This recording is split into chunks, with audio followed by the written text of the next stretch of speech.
Hi guys, hi, welcome back to my YouTube channel. My name is Ruth Kim. I'm a Kenyan currently living here in Germany. On my channel I share my own experiences as a foreigner living here in Germany.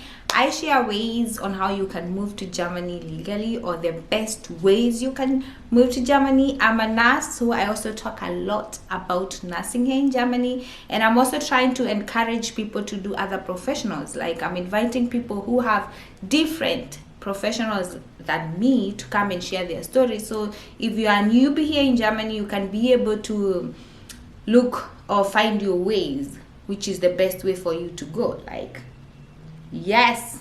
Anyways, on today's video, guys, like I promised from my other video, I told you guys I'm going to be sharing with you one of the newest way you can migrate to Germany. I know it's not so new for those people maybe from the Philippines, but as for us Kenyans, it's new. Like, you can come to Germany as a trainee. Like, you can come to Germany and study. This is actually the best news ever, because if you don't know, guys, education in Germany is free. You don't have to sell your soul to go to school, unlike in Kenya, where you have to have a lot of money to be able to gain education. Education here in Germany is free, and they have given us this opportunity to move to Germany as trainees, like Ausbildung. It's called Ausbildung. Ausbildung is a vocational training, which is also apprenticeship. And Ausbildung here in Germany, most of them you have to attend the theoretical part and the practical part. For example, if you want to do Ausbildung as a nurse, or if you want to study nursing, you go to the hospital to do the practical part, and then you go to school to attend the theoretical part. Anyways, I feel like this is the best opportunity for people who want to move to Germany, and it has no age limit. But if you're over 40, I think your chances are going to be tight. Your chances are going to be tight, because there is no way they would prefer to give someone who is older an Ausbildung opportunity than considering a person who is younger. Anyway, I feel like this is good, and today I'm here to share with you some of the requirements that you need for you to be able to come here and study nursing or do an apprenticeship. You don't have to become a nurse. I talk a lot about nursing, maybe because I myself am a nurse, but I always encourage people to do nursing as well. And I think that's going to be my next video, why you should become a nurse in Germany. Anyways, let's dive into the points, like the requirements, what you need to get that apprenticeship visa, like Ausbildung visa. Number one, and the basic requirement is the German language. You need to have a certificate of German language, if possible up to a level of B2. I know it's not the easiest level, but if you want to come here and go to school and study in German, then you need to have B2 level of German. For you to be able to apply for that visa, you need to have an Ausbildung chance or Platz first. You need to look for Ausbildung here in Germany. There are so many institutions which are offering Ausbildung. There are so many people, like I know two agencies now who are here in Germany who are trying to help people, like to gather your documents from this side, like go to the institution, help you get a contract. So you have to get the Ausbildung slot first before you go to the embassy. So you have to go to the internet if you want to do this on your own. Look for Ausbildung. Most of them are on their websites. Like, if you want to go to a specific hospital, if you have family members or relatives here in Germany, they can help you to look for those Ausbildung slots. And then if you get the contract, that contract has to state how much you make, how many hours you work per month, when you're supposed to start, and the duration of the Ausbildung. Like, most of the Ausbildungs have a duration of 2 to 3 years. So if you have a basic knowledge of something, your Ausbildung might not go up to 3 years. It might be shorter. But if you're a newbie or you're starting afresh, most of them go up to 3 years.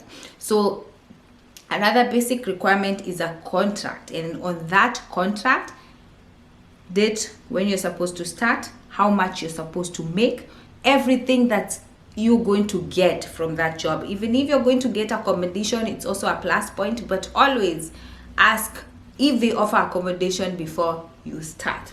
So the first requirement is German level of B2, and then you need a contract where it says everything that I have just mentioned. For you to be able to apply for the visa, you need to show proof of your finances.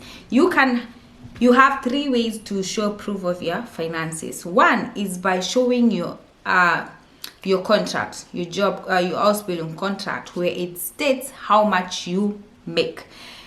So they're going to consider, or they're going to check how much you make. Most of the Ausbildung, the first year, you make up to from 850 euros up to 1,300 euros gross income.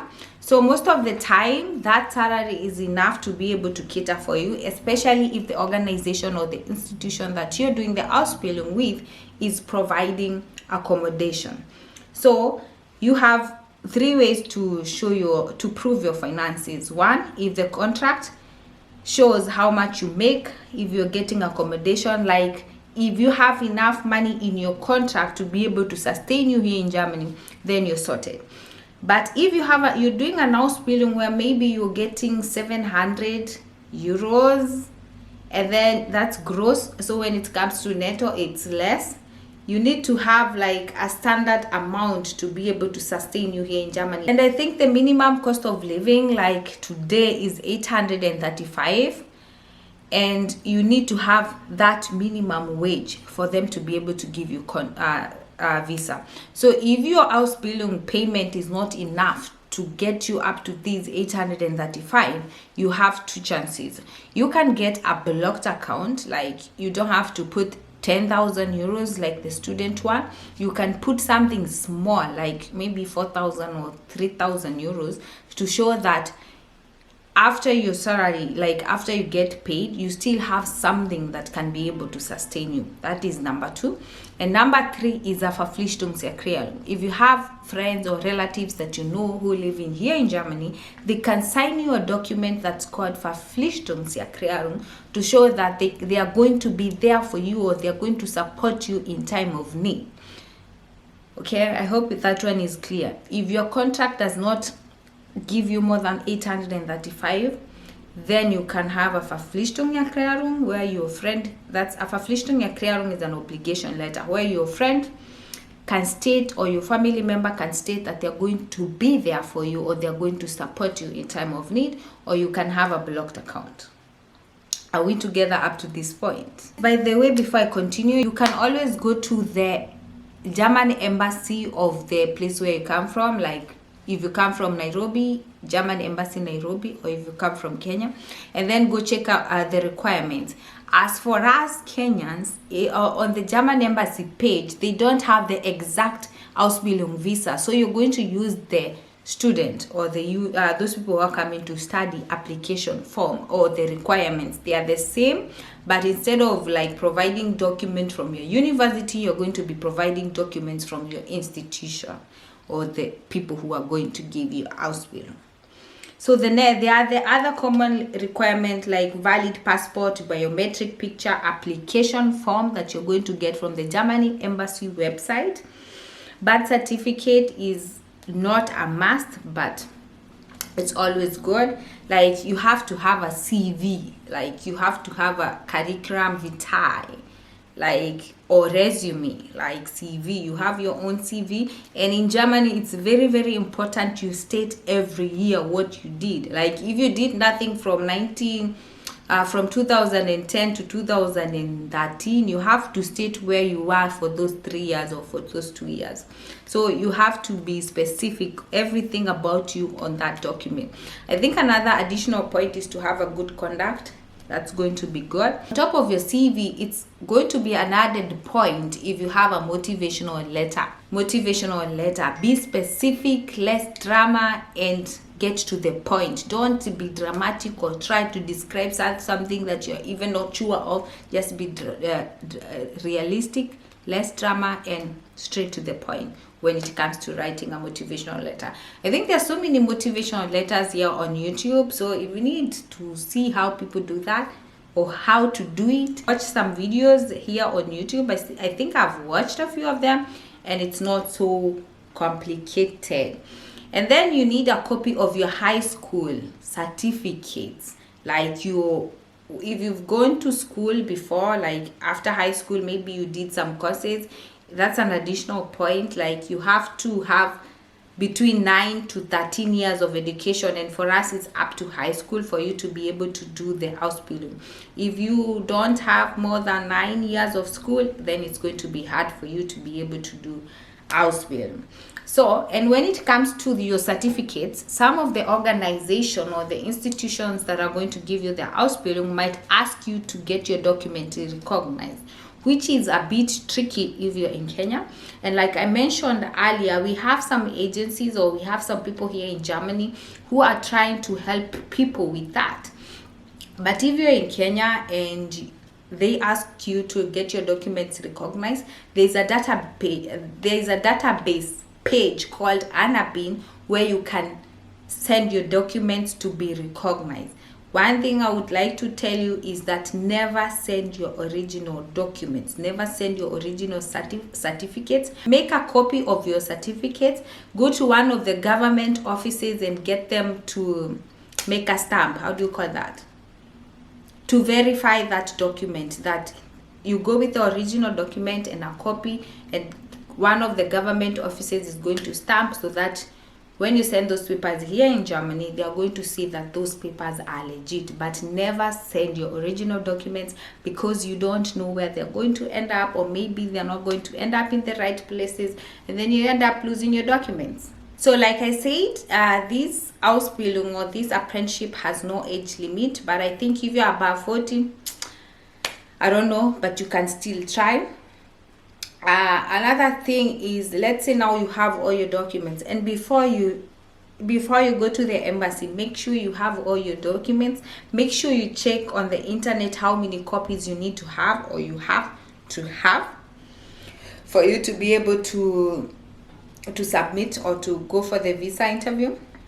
Another thing, when it comes to getting your document recognized, I'm going to make an extra video on the ANABIN database page, because it's in German. Maybe I'm going to do that. I'm also going to list the names of the agencies or the people working, to be able for us to be able to get you guys here, because you have to take advantage of this opportunity that has come up, and we have to make sure that we get so many people as possible to come and join us here. Anyways, let's say now you have submitted your document, you've gone to the embassy, and then you have received your visa. On top of that, you also need a medical insurance. Almost forgot.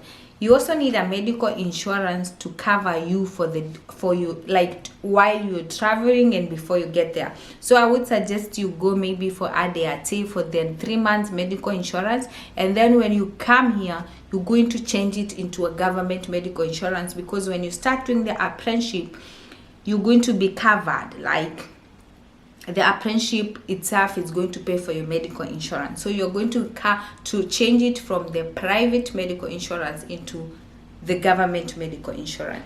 Like I said, make sure you get accommodation during your interviews. If you're doing an online interview, always ask the institution or your employer if they have accommodation. That's a very, very important point. So when you come here, most of the time they give you like a 3 months visa. So when you move here, you're going to change your visa into a resident permit and change it into an Ausbildung visa. So let's say now, like, you already here, you've changed your Ausbildung visa, you have done Ausbildung and all that, and 3 years are done. So what you have is, like, after the 3 years, you're going to get like a 12 months